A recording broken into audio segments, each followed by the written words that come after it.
भ्रष्टाचार के आरोप में जेल जाने वाले मुख्यमंत्रियों के क्लब और श्रृंखला में तो आप शामिल हो गए। एक नया कीर्तिमान बना दिया कि आप जेल से ही रहकर सत्ता लोलुपता की एक नई नजीर आपने देश के सामने रखी। अपनी ही सरकार के जेल से बाहर आकर अपनी ही सरकार के बनाए हुए नियम को तोड़ने वाले भी वो इस देश के पहले मुख्यमंत्री हुए। दिल्ली सरकार ने आतिशबाजी पर प्रतिबंध का निर्णय लिया और दिल्ली का मुख्यमंत्री दिल्ली की जेल से निकलकर दिल्ली सरकार के नियम को ध्वस्त करे, ये एक नई राजनीति थी। तो जेल में रह के तो आपने इस्तीफे की बात की नहीं, बाहर आके इस्तीफा देने की बात क्यों हो रही है? और ये 48 घंटे बाद की बात क्या है? देश और दिल्ली की जनता जानना चाहती है 48 घंटे का राज क्या है, ये 48 घंटे में क्या क्या सेटल करना है। भ्रष्टाचार के आरोप में जेल जाने वाले मुख्यमंत्रियों के क्लब और श्रृंखला में तो आप शामिल हो गए, मगर उसमें भी आपने एक नया कीर्तिमान बना दिया कि आप जेल से ही रहकर सत्ता लोलुपता की एक नई नजीर आपने देश के सामने रखी। और फिर इतना ही नहीं, जेल से बाहर आकर जिस ढंग की आतिशबाजी हुई, अपनी ही सरकार के जेल से बाहर आकर अपनी ही सरकार के बनाए हुए नियम को तोड़ने वाले भी वो इस देश के पहले मुख्यमंत्री हुए। दिल्ली सरकार ने आतिशबाजी पर प्रतिबंध का निर्णय लिया और दिल्ली का मुख्यमंत्री दिल्ली की जेल से निकलकर दिल्ली सरकार के नियम को ध्वस्त करे, ये एक नई राजनीति थी।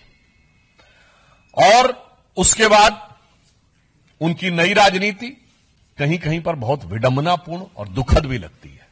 शराब घोटाले में जब इन पे आरोप लगा था तो दिल्ली में दारू का दरिया बहाने वाले लोग महात्मा गांधी की समाधि के ऊपर जाकर शपथ लेने का ढोंग कर रहे थे, जबकि महात्मा गांधी का जो जन्मदिन है 2 अक्टूबर पूरे देश में ड्राई डे होता है।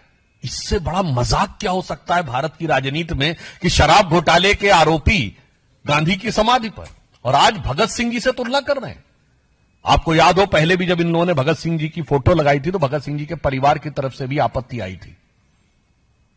और मुझे लगता है कि शहीद आजम भगत सिंह जैसे लोगों की, और जिन लोगों ने देश के लिए बलिदान दिया, उनकी आत्मा जहां भी होगी स्वर्ग में उन्हें बहुत कष्ट हो रहा होगा। ये वही देश है जिसके लिए राणा प्रताप ने घास की रोटी खाई, जिसके लिए रण में कूदी रानी लक्ष्मीबाई, जिसके लिए भगत सिंह ने फांसी गले लगाई, इसलिए कि एक भ्रष्टाचार का आरोपी गुनहगार आज उनके नाम का उपयोग करे। इसके द्वारा एक सजाए याफ्ता मुख्यमंत्री ने, मैं कह सकता हूं कि शहीद आजम भगत सिंह जी की प्रतिष्ठा को धूल में मिलाने का काम किया है। यह आपत्तिजनक है, भर्त्सना योग्य है और पीड़ादायक भी है।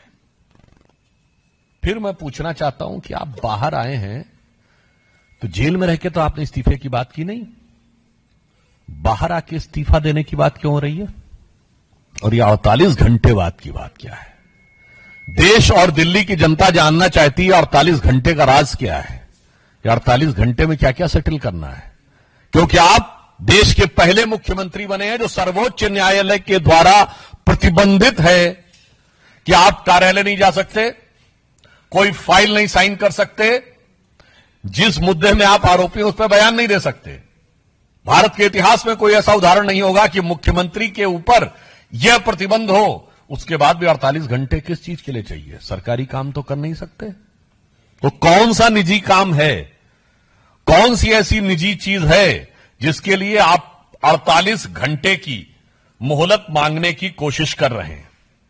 और हम यह भी कहना चाहेंगे, जब केजरीवाल जी ने इस्तीफे की बात की तो हम यह कह सकते हैं कि यह उनके जुर्म का इकबालिया बयान हो गया। यानी आपने मान लिया कि आप पे जो आरोप थे वो इस लायक हैं कि आप पद पे नहीं रह सकते, अर्थात आपके आरोपों की स्वीकारोक्ति है जब आपने त्याग पत्र की बात कही।